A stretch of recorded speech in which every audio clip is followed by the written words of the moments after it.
మనసు దోచే ఇకబెన్న ఆర్ట్, ఆకట్టుకుంటున్న ఆకృతులు.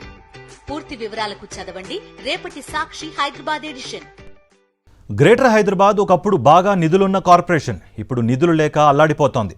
ప్రభుత్వం మారింది, ఇన్ఛార్జీలు మారారు, అధికారులు మారుతున్నారు. కానీ సిటీ కార్పొరేషన్ పరిస్థితి మాత్రం మారడం లేదు. పరిస్థితిని చక్కదిద్దాల్సిన మేయర్ పట్టించుకోవడం లేదా? కేవలం ఉనికిని కాపాడుకోవడానికే మేయర్ ప్రయత్నిస్తున్నారా?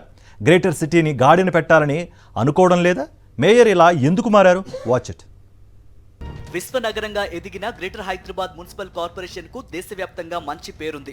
ఒకప్పుడు భారీగా ఉన్న నిధులతో కలకల్లాడిన బల్దియా ఇప్పుడు రోజువారీ పనులకే నిధులు లేక అప్పులు చేయాల్సి వస్తోంది.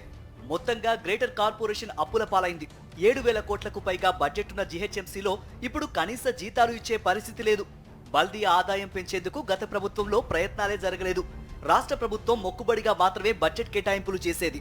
ఆ నిధులు కూడా విడుదలయ్యేవి కాదు. ఇప్పటి మేయర్ గద్వాల విజయలక్ష్మి గత ప్రభుత్వంలోనే బీఆర్ఎస్ నుంచే ఎన్నికయ్యారు.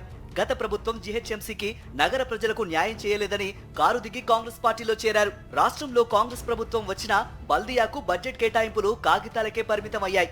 ఈ ఆర్థిక సంవత్సరంలో అంతో ఇంతో కేంద్రం నుంచి నిధులు వచ్చాయి. కానీ రాష్ట్ర ప్రభుత్వం నుంచి జీహెచ్ఎంసీకి 100 కోట్లకు మించి రాలేదు. ఈ ఆర్థిక సంవత్సరంలో జీహెచ్ఎంసీ 7,500 కోట్ల అంచనాతో బడ్జెట్ ఆమోదించింది. ఇప్పటికే 4,000 కోట్ల వరకు ఖర్చు చేసినట్లు తెలుస్తోంది. బల్దియా ఆదాయం పెంచేందుకు ఆదాయ వనరులైన ఆస్తి పన్ను, టౌన్ ప్లానింగ్ ఫీజులు, ట్రేడ్ లైసెన్సులు ఇలా పలు రకాల ఆదాయ మార్గాలపై ఆఫర్లు పెట్టి నగర ప్రజల నుంచి ఆదాయం సమకూర్చే ప్రణాళికలు తయారు చేసినా అనుకున్నంత స్థాయిలో ఆదాయం రాలేదు. ఆస్తి పన్ను ఆఫర్ పెట్టి 2,000 కోట్లకు పైగా ఆదాయాన్ని సమకూర్చుకోవాలని అనుకున్నప్పటికీ ఇప్పటికీ 1,300 కోట్లు మాత్రమే వచ్చాయి. కేంద్రం నుంచి రావాల్సిన నిధుల్లో 4 కోట్ల వరకు వచ్చాయట. రాష్ట్ర ప్రభుత్వం నుంచి నిధులు రాక ఆర్థిక ఇబ్బందులతో జీహెచ్ఎంసీ సతమతమవుతోంది. అప్పుల్లో ఉన్న జీహెచ్ఎంసీని లాభాల్లో నడిపేందుకు టౌన్ ప్లానింగ్ డిపార్ట్మెంట్ కీలకంగా పనిచేస్తోంది. అయితే జీహెచ్ఎంసీ హెడ్ ఆఫీస్ లో ఉద్యోగులు సమయానికి రావడం లేదని గత 5 నెలల్లో 2 సార్లు టౌన్ ప్లానింగ్ డిపార్ట్మెంట్ కి వెళ్లి అక్కడి సిబ్బందిని ప్రశ్నించారు మేయర్ గద్వాల విజయలక్ష్మి. అదేవిధంగా ప్రజావాణి కార్యక్రమంలో టౌన్ ప్లానింగ్ అధికారులపై ఎక్కువగా ఫిర్యాదులు వస్తున్నాయని, తీరు మార్చుకోవాల్సిందేనని వారిని హెచ్చరించారు.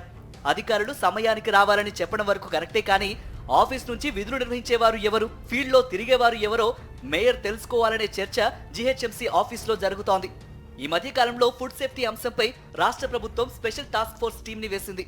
మేయర్ పలు హోటళ్లను ఆకస్మిక తనిఖీ చేశారు.